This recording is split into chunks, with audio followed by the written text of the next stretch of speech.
மாத்தியோசிச்சேங்க பகுதியில் முதலில் கரூர் மாவட்டம் குளித்தலை தாலுகா புதுப்பட்டியை சேர்ந்த விவசாயி கே யுவராஜ். இவர் தோட்டக்கலை பயிர்களான மல்லிகை, கத்தரி போன்ற வகைகளை பயிரிட்டு அத்துடன் மேலும் தனது வாழ்வாதாரத்தை உயர்த்த மரிக்கொழுந்து சாகுபடி செய்து வருகிறார். இதற்கான நாற்றுகளை சேலத்திலிருந்து பெற்று வந்து முறையான சாகுபடி தொழில்நுட்பங்கள் மூலமாக ஏக்கருக்கு 5 லட்சம் வரை லாபம் ஈட்டி வருகிறார். இவர் தனது அனுபவங்களை நம்மிடம் கூற கேட்டபோது,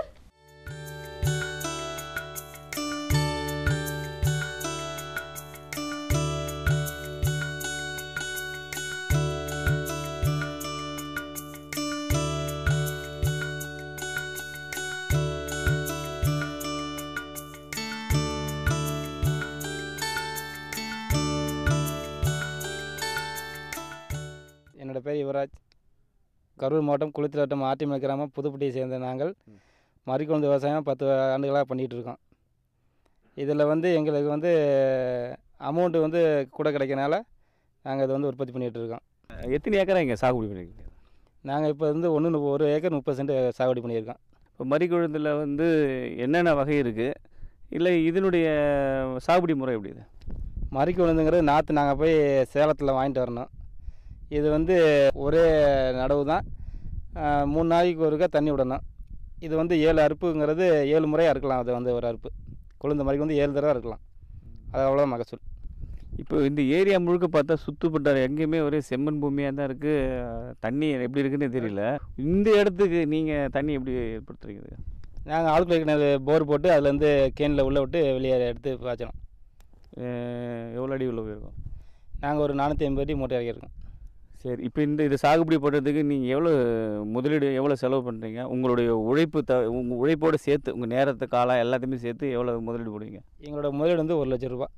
ஈல்டு எடுத்து ஒரு 5 ரூபா எடுப்போம். 5 லட்ச ரூபா எடுப்போம். சரி, இப்போ இது எப்படி வெயிட்டில் விடுறீங்களா இல்லை கட்டுக்கட்டாக? கட்டு கணக்கு. ஒரு கட்டுக்கு எவ்வளோ வரும்? 750 கிராம் வரும். 750 கிராம். சந்தைனா எந்த ஊருக்கு எடுத்துகிட்டு போவீங்க? சந்தை ஸ்ரீரங்கம், காந்தி மார்க்கெட், திருச்சி காந்தி மார்க்கெட். சரி, இப்போ இது மட்டும் இல்லாமல் வேறு ஏதாவது நீங்கள் தோட்டப்பயிர் வேறு எதனா வச்சுருக்கீங்களா? மல்லிகைப்பூ ஒரு ஏக்கர், கத்திரி ஒரு 1/2 ஏக்கர். இப்போ உங்கள் வாழ்வாதாரத்துக்கு பெருக்கிறதுக்கு இந்த தோட்டப்பயிர்களே போதும்னு நினைக்கிறீங்களா? இதை விட அதிகமாக இன்னும் வேறு எதாவது செய்யணும் போது நவீன சாகுபடி முறைகளை நீங்கள் ஏதாவது கையாளுறீங்களா? அப்படி கையாளணும்னா இங்கே இருக்கிற அருகாமையில் இருக்கின்ற வேளாண் அறிவியல் மையத்தையோ அல்லது அரசு சார்ந்த துறைகளையோ போய் நீங்கள் அணுகிருக்கீங்களா? எங்களுடைய ஆள் தேவைக்கு இது சரியான போதும். எங்களுக்கு இதுக்கு மேலே பண்ண முடியாது. ஆள் பற்றாக்குறை. இதை பார்த்தாலே எங்களுக்கு போதும், வருமானம் போதும். மாத்தியோசிச்சேங்க பகுதியில் மரிக்கொழுந்து சாகுபடியினை தொடர்ந்து பொருளீட்டு கடன் குறித்து கூறுகிறார் விருதுநகர் மாவட்டம் அருப்புக்கோட்டை சின்ன புளியம்பட்டி கிராம விவசாயி எஸ் ஸ்ரீனிவாசகன் அவர்கள். இவர் வேளாண் விற்பனை மற்றும் வேளாண் வணிகத்துறையின் கீழ் இயங்கும் ஒழுங்குமுறை விற்பனை கூடங்களில் தான் விளைவிக்கின்ற தானியங்களை அறுவடை சமயங்களில் சந்தையில் நல்ல விலை கிடைக்காத பட்சத்தில் தானியங்களை கிடங்கியில் இருப்பு வைத்து அன்றைய விலையில் சரிபாதியாக பொருளீட்டு கடன் பெற்று தனது வாழ்வாதாரத்தை பெருக்கிக் கொண்டார். இவர் தம் அனுபவங்களை நம்மிடம் கூற கேட்டபோது, எனது பேர் சீனிவாசகன். சின்னப்புளியம்பட்டி கிராமத்தில் அருப்புக்கோட்டையில் குடியிருக்கோம். விவசாயம் பார்க்குறேன். நான் மக்காச்சோளம் போடுறோம், குட்டச்சோளம் போடுறோம், எல்லா தனியமும் போட்டுக்கிட்டே இருக்கோம். விவசாயம் பண்ணிக்கிட்டு இருக்கேன். டிராக்டர் வச்சுருக்கேன். சொந்த தொழில் பண்ணிக்கிட்டு இருக்கேன். சொந்தமாக டிரைவர் கிடையாது. நானே என் டிரைவர் பண்ணி நானே விவசாயம் பார்க்குறேன். அந்த சமயத்தில் வெள்ளாமை எடுக்கிறப்ப எங்களால் கொள்முதல் பண்ணுறதுக்கு விலை எங்களுக்கு கிடைக்க மாட்டேங்குது. அந்த விலையை கிடைக்கலைங்கிறதுக்கு என்ன பண்ணலான்னு யோசிச்சுக்கிட்டே இருக்கிறப்ப தான் வீட்டில் வச்சோம். தாக்கு பிடிக்க முடியல, வண்டு உழுகுது, எங்களால் முடியலை, கொள்முதல் பண்ண முடியல, செலவுக்கும் எங்களுக்கு கஷ்டமாக இருக்குது. அதெல்லாம் மனசுக்குள்ளே வச்சு என்ன பண்ணலான்னு யோசிச்சுக்கிட்டு இருக்கிறப்ப தான் இந்த ஒழுங்குமுறை விற்பனை கூடம் அருப்புக்கோட்டையில் தெற்கு பக்கத்தில் ஒழுங்குமுறை விற்பனை கூடம் இருக்குது. அவங்க சார்கிட்ட கேட்டோம், எங்களுக்கு உதவி பண்ணுங்கள், இப்படி நாங்கள் கொள்முதல் பண்ணணும், எங்களுக்கு விலைவாசி கிடைக்க மாட்டேங்குது, நிப்பாட்டி கொஞ்ச நாள் வச்சு கொடுக்கணுங்கிற ஒரு ஆசையில் வந்திருக்கோம், எங்களுக்கு உதவி பண்ணுங்கள் அப்படின்னு கேட்டிருந்தோம். அவரும் நாங்கள் பண்ணுறோம், என்ன பண்ணணும் அப்படின்னு கேட்டிருந்தாங்க. அதுக்கப்புறம் அவங்க விளக்கம் சொன்னாங்க. அந்த விளக்கத்து பிரகாரம் நானும் பயன்பட்டு கொண்டாந்து இப்போ ஒரு 5-7-8 வருஷமாக நானும் பயன்பட்டுக்கிட்டு இருக்கேன். மக்காச்சோளம் வச்சுருக்கேன், இந்த வருஷமும் வச்சுருக்கேன். இப்போ ஒரு 5-6 வருஷமாக தொடர்ந்து வச்சுக்கிட்டே வந்துக்கிட்டு இருக்கேன். அதில் பயன்பட்டுருக்கேன். லோன் கொடுக்குறாங்க. அதில் மக்காச்சோளத்தில் பாதி அமௌண்ட்டு உடனே கையில் கொடுக்குறாங்க. வட்டி 5% வட்டி கொடுக்குறாங்க. அதுக்கு வாடகை கிடையாது. அந்த முதலீடுக்கு 5% வட்டி தான், வேறு எந்த விதமான செலவு கிடையாது. மூடைகளுக்கும் பாதுகாப்பு இருக்குது, இன்சூரன்ஸும் பண்ணியிருக்கேன்னு சொல்லியிருக்காங்க. அதனால் நாங்கள் கொண்டாந்து வச்சுருக்கோம். வேறு பாதுகாப்பு நல்லா இருக்குது, வேறு பிரச்சனையும் கிடையாது. நாங்கள் பயன்பட்டுக்கிட்டு இருக்கோம். அதே மாதிரி அவர் என்ன கேட்டிருக்காரு அப்படின்னா, இங்கே கொண்டாந்து வைக்கிறதுக்கு அடமானம் பண்ணுறதுக்கு வைக்கிறதுக்கு என்ன கேட்டிருக்காங்க ஆஃபீஸர் அப்படின்னா, 11 அடங்கல் கேட்குறாங்க. அதே மாதிரி விஓட்ட சாகுபடி சர்டிஃபிகேட் கேட்டிருக்காங்க. நான் இருப்பிட சான்றிதழ், ரேஷன் கார்டு கேட்டிருக்காங்க. அதெல்லாம் கொடுத்து 2 ஃபோட்டோ கொடுத்துருக்கேன். இவ்வளவும் கொடுத்து அவங்ககிட்ட கொள்முதல் அடமானம் வச்சுருக்கேன். வச்சு ஒரு 50% இன்றைக்கி என்ன ரேட்டு போகுதோ அதில் பாதி அமௌண்ட் எங்களுக்கு கொடுத்துருக்காங்க. 5%க்கு வாங்கி நான் பயன்பட்டுக்கிட்டு இருக்கேன். இங்கே கொண்டாந்து வச்சுட்டு நம்ம வீட்டில் இருந்துக்கிறோம்.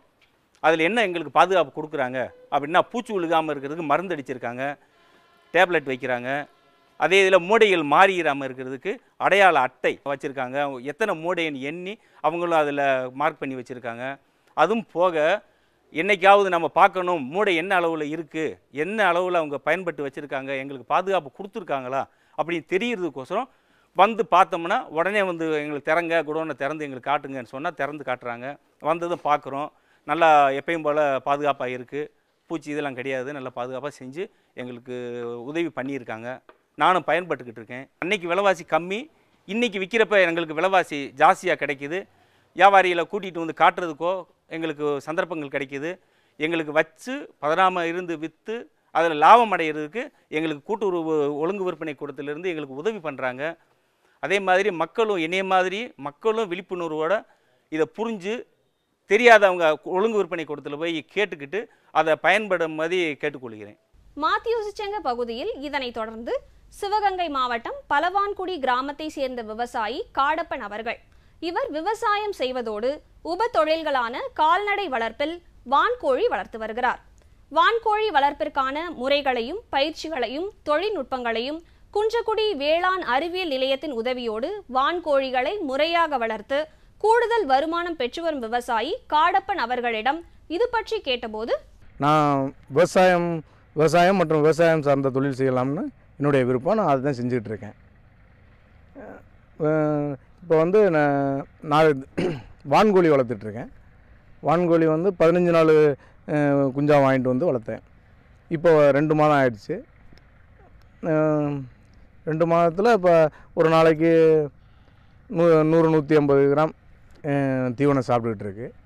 இதுக்கு முன்னால் நான் குன்றக்குடி கேவிக்கையில் தான் நான் ஒரு நாள் பயிற்சி எடுத்து கொட்டகை எப்படி அமைக்கிறது, எப்படி வளர்க்குறதுங்கிற பயிற்சியை அங்கே தெரிஞ்சுக்கிட்டேன். அதோட இப்போ நான் நாட்டுக்கோழியும் வளர்த்துருக்கேன், வான்கோழியும் வளர்த்துருக்கேன். நாட்டுக்கோழி அவங்க வந்து இப்போ நாட்டுக்கோழி வளர்க்கும் பொழுது நாட்டுக்கோழிக்கு என்ன ஊசி போடணும், மருந்து என்ன கொடுக்கணுங்கிறத அவங்கக்கிட்ட வந்து கேட்டு தெரிஞ்சுக்குவேன். அப்பப்போ எந்த சீசனுக்கு என்ன மருந்து கொடுக்கணும் அப்படிங்கிறது. வான்கோழிக்கு வந்து ஒரு ஆடுவிக்கை கொடுத்துருக்கேன். மற்றும் வெள்ளை கழிச்சலுக்கு வந்து குருணை மருந்து குருணை மருந்து கொடுத்துருக்காங்க. கேவிக்கையில் தான் வாங்கி நான் கொடுத்துட்ருக்கேன். மற்றபடி நல்லா ஆரோக்கியமாக இருக்குது. ஏதாவது நோய்கள் இருந்தாக்க கேவிக்கையில் போயிட்டு தெரிவித்து அதுக்கு என்ன மருந்து கொடுக்கலாம் அப்படின்ட்டு அவங்ககிட்ட கேட்டுக்குவேன். அவங்களும் அப்பப்போ வந்து பார்த்து ஆலோசனை கொடுப்பாங்க, என்ன செய்யலாம் எப்படி செய்யலான்ட்டு.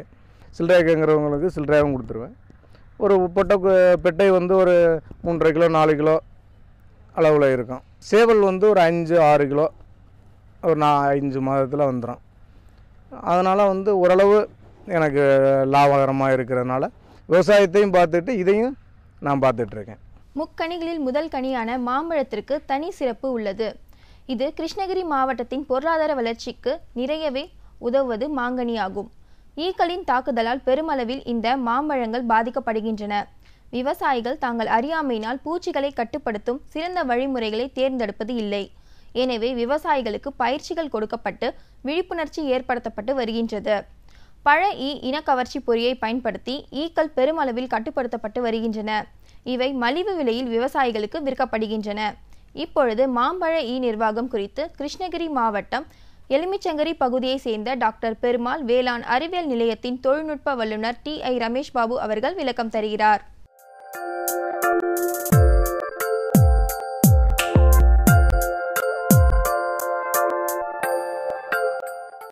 கிருஷ்ணகிரி மாவட்டத்தை பொறுத்தளவில் இது ஒரு தோட்டக்கலை மாவட்டம் என்று சொல்லலாம். இங்கு 1,00,000 ஏக்கருக்கும் அதிகமாக மா சாகுபடி செய்யப்பட்டு வருகிறது. அதுபோல் ஒசூர் பகுதிகளில் அதிகமாக காய்கறிகள் பூ வகைகளும் பயிரிடப்பட்டு வருகிறது. எங்களுடைய நிறுவனத்தின் சார்பாக நிறைய செயல் விளக்க திடல்கள் அமைத்து புதிய தொழில்நுட்பங்களை விவசாயிகளுக்கு எடுத்து சொல்கிறோம். அப்படி பார்க்கும்போது அதிகமாக மாவில் தான் அது சாகுபடி பரப்பளவு அதிகமாக இருக்கிறதுனால மாவில் நிறைய புதிய தொழில்நுட்பங்களை விவசாயிகளுக்கு எடுத்து செல்லும் விதமாக முதன்மை செயல் விளக்க திடல்களும் பயிற்சிகளும் அளித்து வருகிறோம்.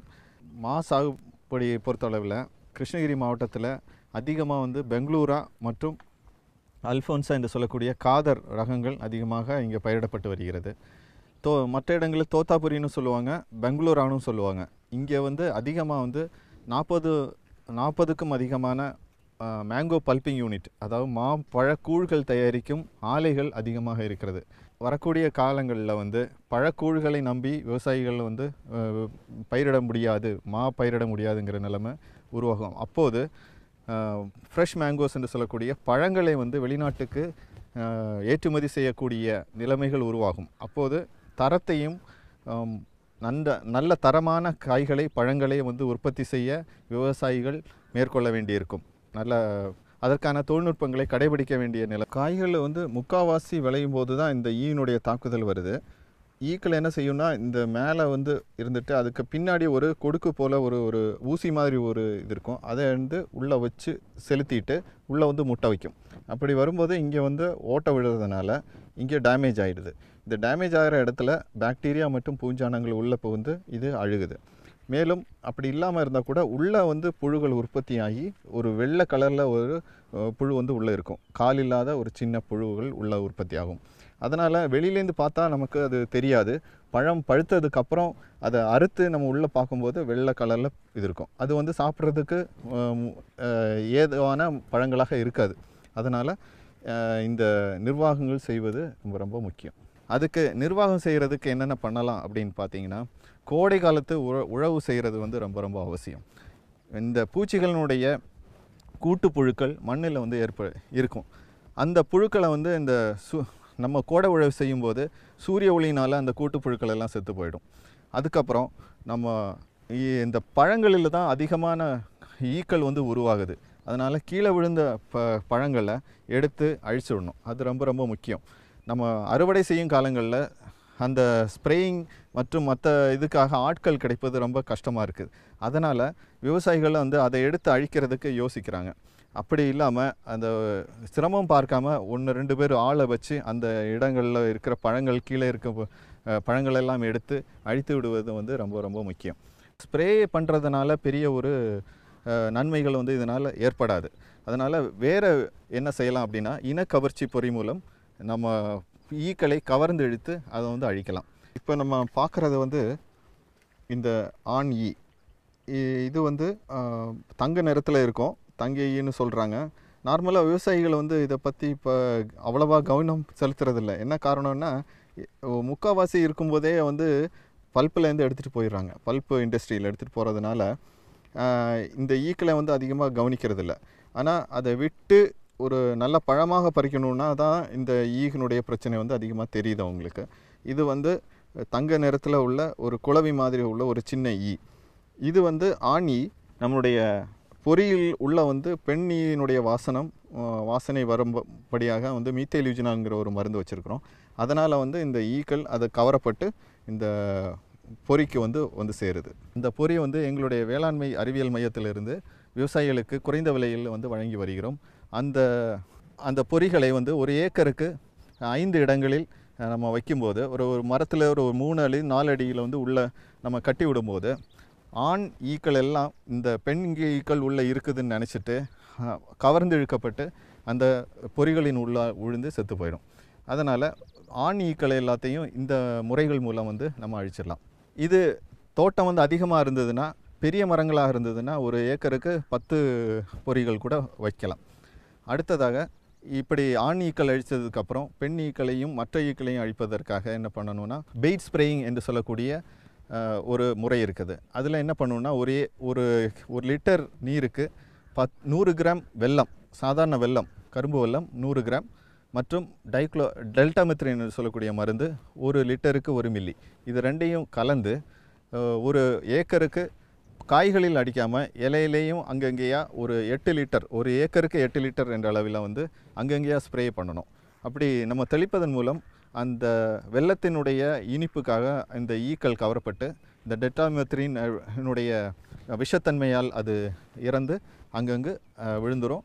அதை மாதிரி கவர்ந்து இழுக்கத்தான் முடியுமே தவிர மொத்தமாக ஸ்ப்ரேயிங் பண்ணும்போது அது பறந்து இங்கே போயிடும். அதனால் இந்த 2-3 முறைகளை பின்பற்றி இந்த ஈக்களை அழித்து நல்ல மகசூல் பெறுமாறு விவசாயிகளை கேட்டுக்கொள்கிறேன். நேயர்களே, இன்றைய நிகழ்ச்சியில் இடம்பெற்ற மரிக்கொழுந்து சாகுபடி குறித்தும் பொருளீட்டு கடன் குறித்தும் வான்கோழி வளர்ப்பு குறித்தும் மற்றும் பழ நிர்வாகம் குறித்தும் பார்த்திருப்பீங்க. இவை எல்லாமே உங்களுக்கு ரொம்பவே பயனுள்ளதாக அமைந்திருக்கும் என்று நம்புகின்றோம். உங்களது விமர்சனங்களும் கருத்துக்களும் வரவேற்கப்படுகின்றன. எங்களது மின் அஞ்சல் முகவரி ddagri05chennai@gmail.com. மீண்டும் நாளைய பொன் விளையும் பூமி நிகழ்ச்சியில் சந்திப்போம். நன்றி, வணக்கம்.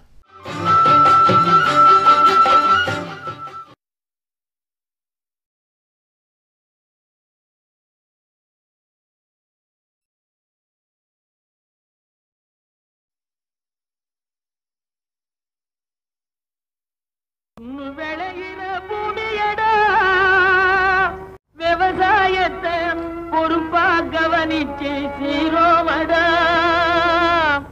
உண்மையா உழைக்கிற நமக்கு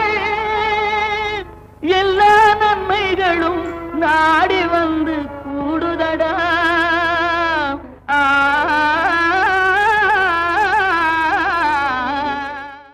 மாத்தி யோசிச்சேங்க பகுதியில் முதலில் கரூர் மாவட்டம் குளித்தலை தாலுகா புதுப்பட்டியை சேர்ந்த விவசாயி கே யுவராஜ். இவர் தோட்டக்கலை பயிர்களான மல்லிகை, கத்தரி போன்ற வகைகளை பயிரிட்டு அத்துடன் மேலும் தனது வாழ்வாதாரத்தை உயர்த்த மரிக்கொழுந்து சாகுபடி செய்து வருகிறார். இதற்கான நாற்றுகளை சேலத்திலிருந்து பெற்று வந்து முறையான சாகுபடி தொழில்நுட்பங்கள் மூலமாக ஏக்கருக்கு 5 லட்சம் வரை லாபம் ஈட்டி வருகிறார். இவர் தனது அனுபவங்களை நம்மிடம் கூற கேட்டபோது,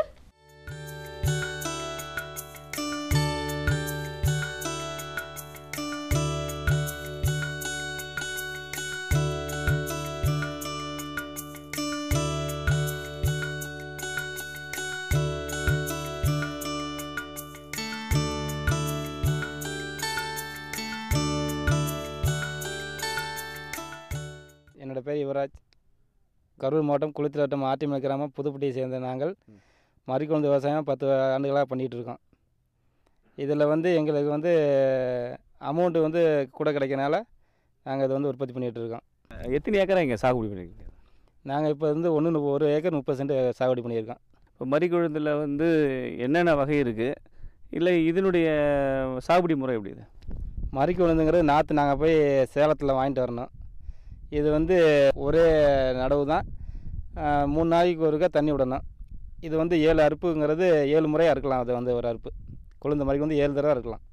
அது அவ்வளோ மகசூல். இப்போ இந்த ஏரியா முழுக்க பார்த்தா சுற்றுப்பட்டார் எங்கேயுமே ஒரே செம்மண் பூமியாக தான் இருக்குது. தண்ணி எப்படி இருக்குன்னு தெரியல.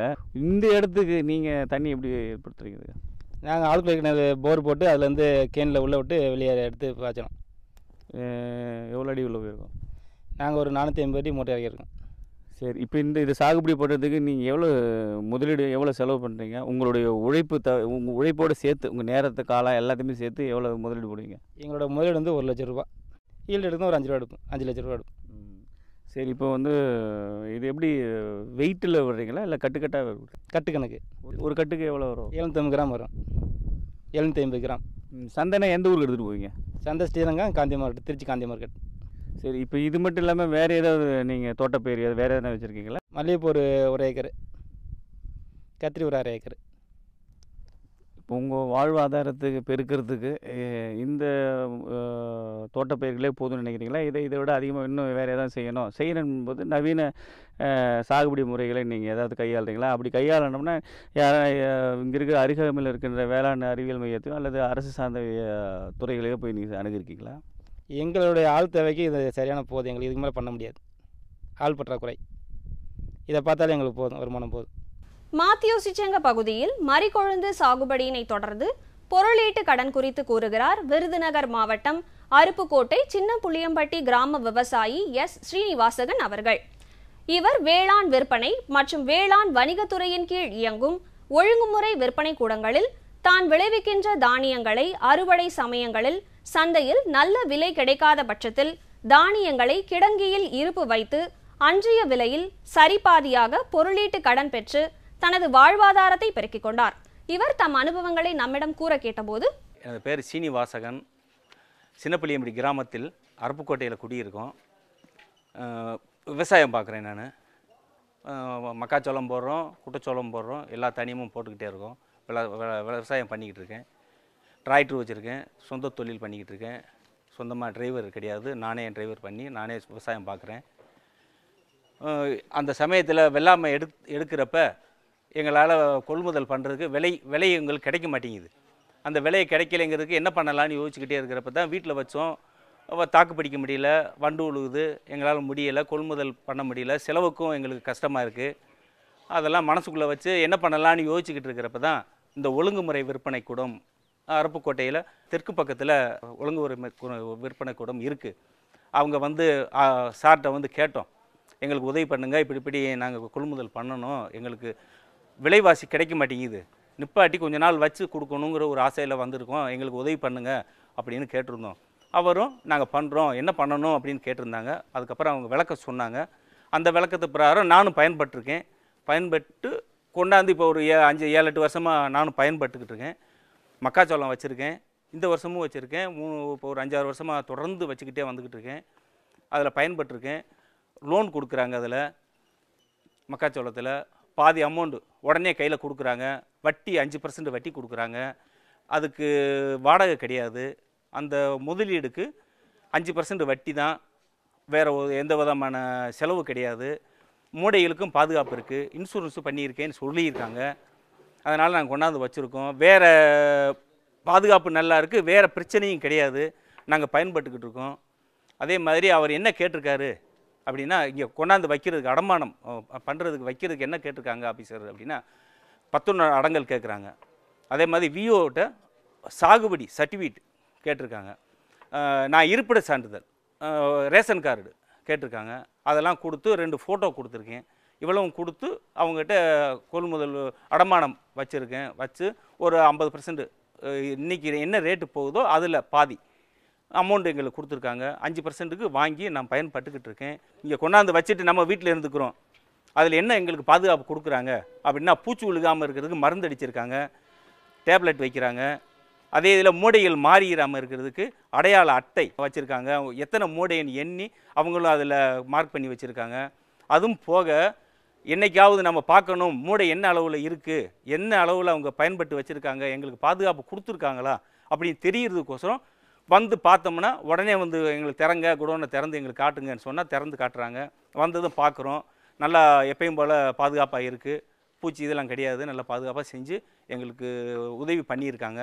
நானும் பயன்பட்டுக்கிட்டு இருக்கேன். அன்றைக்கி விலைவாசி கம்மி, இன்றைக்கி விற்கிறப்ப எங்களுக்கு விலைவாசி ஜாஸ்தியாக கிடைக்கிது. வியாபாரிகளை கூட்டிகிட்டு வந்து காட்டுறதுக்கோ எங்களுக்கு சந்தர்ப்பங்கள் கிடைக்கிது. எங்களுக்கு வச்சு பதறாமல் இருந்து விற்று அதில் லாபம் அடைகிறதுக்கு எங்களுக்கு கூட்டுறவு ஒழுங்கு விற்பனை கூடத்திலிருந்து எங்களுக்கு உதவி பண்ணுறாங்க. அதே மாதிரி மக்களும் என்னைய மாதிரி மக்களும் விழிப்புணர்வோடு இதை புரிஞ்சு தெரியாதவங்க ஒழுங்கு விற்பனை கூடத்தில் போய் கேட்டுக்கிட்டு அதை பயன்படும் மாதிரி கேட்டுக்கொள்கிறேன். மாத்தியோசிச்செங்க பகுதியில் இதனைத் தொடர்ந்து சிவகங்கை மாவட்டம் பலவான்குடி கிராமத்தை சேர்ந்த விவசாயி காடப்பன் அவர்கள். இவர் விவசாயம் செய்வதோடு உப தொழில்களான கால்நடை வளர்ப்பில் வான்கோழி வளர்த்து வருகிறார். வான்கோழி வளர்ப்பிற்கான முறைகளையும் பயிற்சிகளையும் தொழில்நுட்பங்களையும் குன்றக்குடி வேளாண் அறிவியல் நிலையத்தின் உதவியோடு வான்கோழிகளை முறையாக வளர்த்து கூடுதல் வருமானம் பெற்று வரும் விவசாயி காடப்பன் அவர்களிடம் இது பற்றி கேட்டபோது, நான் விவசாயம் மற்றும் விவசாயம் சார்ந்த தொழில் செய்யலாம்னு என்னுடைய விருப்பம். நான் அதுதான் செஞ்சுக்கிட்டு இருக்கேன். இப்போ வந்து நான் வான்கோழி வளர்த்துட்ருக்கேன். வான்கோழி வந்து 15 நாள் குஞ்சா வாங்கிட்டு வந்து வளர்த்தேன். இப்போ 2 மாதம் ஆயிடுச்சு. 2 மாதத்தில் இப்போ ஒரு நாளைக்கு 100-150 கிராம் தீவனம் சாப்பிட்டுக்கிட்டு இருக்கு. இதுக்கு முன்னால் நான் குன்றக்குடி கேவிக்கையில் தான் நான் ஒரு நாள் பயிற்சி எடுத்து கொட்டகை எப்படி அமைக்கிறது, எப்படி வளர்க்குறதுங்கிற பயிற்சியை அங்கே தெரிஞ்சுக்கிட்டேன். அதோட இப்போ நான் நாட்டுக்கோழியும் வளர்த்துருக்கேன், வான்கோழியும் வளர்த்துருக்கேன். நாட்டுக்கோழி அவங்க வந்து இப்போ நாட்டுக்கோழி வளர்க்கும் பொழுது நாட்டுக்கோழிக்கு என்ன ஊசி போடணும், மருந்து என்ன கொடுக்கணுங்கிறத அவங்கக்கிட்ட வந்து கேட்டு தண்ணிகள் வந்து பயிரிட முடியாது, பயிரிட முடியாதுங்கிற நிலைமை உருவாகும். அப்போது ஃப்ரெஷ் மேங்கோஸ் என்று சொல்லக்கூடிய பழங்களை வந்து வெளிநாட்டுக்கு ஏற்றுமதி செய்யக்கூடிய நிலைமைகள் உருவாகும். அப்போது தரத்தையும் நல்ல தரமான பழங்களை வந்து உற்பத்தி செய்ய விவசாயிகள் மேற்கொள்ள வேண்டியிருக்கும். அதற்கான தொழில்நுட்பங்களை கடைபிடிக்க வேண்டிய நிலை. காய்கள் வந்து முக்கால்வாசி விளையும் போது தான் இந்த ஈயினுடைய தாக்குதல் வருது. ஈக்கள் என்ன செய்யும்னா, இந்த மேலே வந்து இருந்துட்டு அதுக்கு பின்னாடி ஒரு கொடுக்கு போல் ஒரு ஊசி மாதிரி ஒரு இது இருக்கும். அதை வந்து உள்ளே வச்சு செலுத்திட்டு உள்ளே வந்து முட்டை வைக்கும். அப்படி வரும்போது இங்கே வந்து ஓட்டை விழுறதுனால இங்கே டேமேஜ் ஆகிடுது. இந்த டேமேஜ் ஆகிற இடத்துல பாக்டீரியா மற்றும் பூஞ்சானங்கள் உள்ளே புகுந்து இது அழுகுது.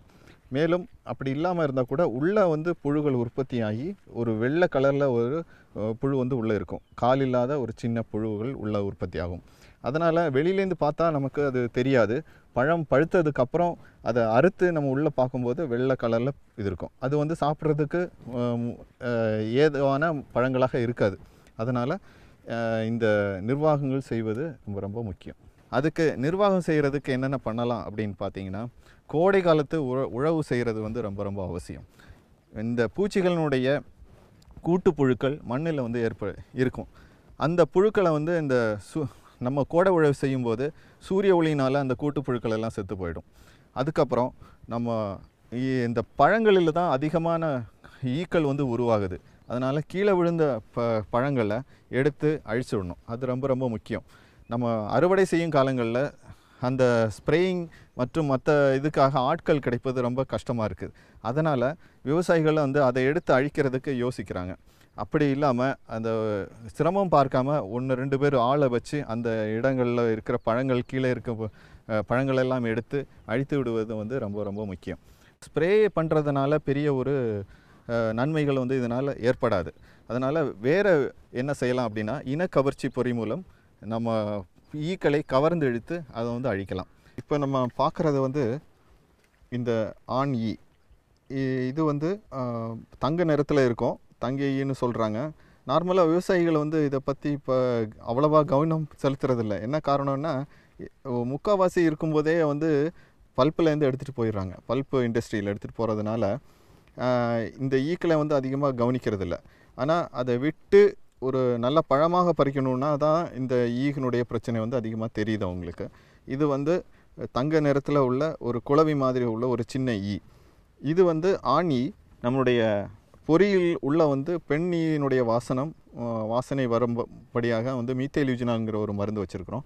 அதனால் வந்து இந்த ஈக்கள் அதை கஞ்சிக்குவேன். அப்பப்போ சீசனுக்கு எந்த சீசனுக்கு என்ன மருந்து கொடுக்கணும் அப்படிங்கிறது. வான்கோழிக்கு வந்து ஒரு ஆடுவிக்கை கொடுத்துருக்கேன். மற்றும் வெள்ளை கழிச்சலுக்கு வந்து குருணை மருந்து, குருணை மருந்து கொடுத்துருக்காங்க. கேவிக்கையில் தான் வாங்கி நான் கொடுத்துட்ருக்கேன்.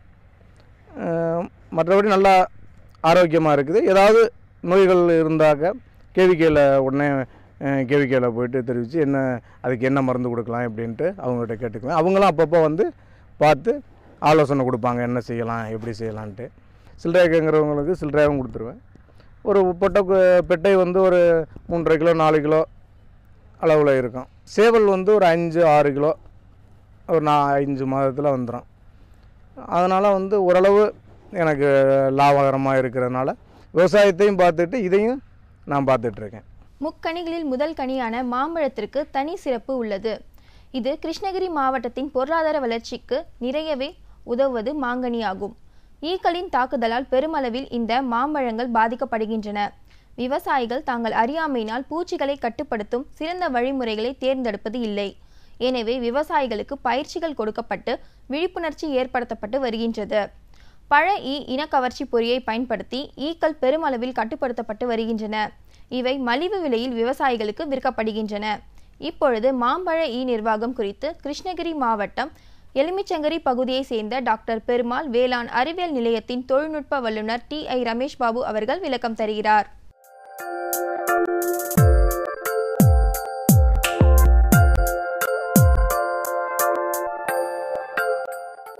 கிருஷ்ணகிரி மாவட்டத்தை பொறுத்தளவில் இது ஒரு தோட்டக்கலை மாவட்டம் என்று சொல்லலாம். இங்கு 1,00,000 ஏக்கருக்கும் அதிகமாக மா சாகுபடி செய்யப்பட்டு வருகிறது. அதுபோல் ஒசூர் பகுதிகளில் அதிகமாக காய்கறிகள் பூ வகைகளும் பயிரிடப்பட்டு வருகிறது. எங்களுடைய நிறுவனத்தின் சார்பாக நிறைய செயல் விளக்க திடல்கள் அமைத்து புதிய தொழில்நுட்பங்களை விவசாயிகளுக்கு எடுத்து சொல்கிறோம். அப்படி பார்க்கும்போது அதிகமாக மாவில் தான் அது சாகுபடி பரப்பளவு அதிகமாக இருக்கிறதுனால மாவில் நிறைய புதிய தொழில்நுட்பங்களை விவசாயிகளுக்கு எடுத்து செல்லும் விதமாக முதன்மை செயல் விளக்க திடல்களும் பயிற்சிகளும் அளித்து வருகிறோம். மா சாகுபடியை பொறுத்தளவில் கிருஷ்ணகிரி மாவட்டத்தில் அதிகமாக பெங்களூரா மற்றும் அல்ஃபோன்சா என்று சொல்லக்கூடிய காதர் ரகங்கள் அதிகமாக இங்கே பயிரிடப்பட்டு வருகிறது. மற்ற இடங்களில் தோத்தாபுரின்னு சொல்லுவாங்க, பெங்களூரானும் சொல்லுவாங்க. இங்கே அதிகமாக 40க்கும் அதிகமான மேங்கோ பல்பிங் யூனிட், அதாவது பழக்கூழ்கள் தயாரிக்கும் ஆலைகள் அதிகமாக இருக்கிறது. வரக்கூடிய காலங்களில் பழக்கூழ்களை நம்பி விவசாயி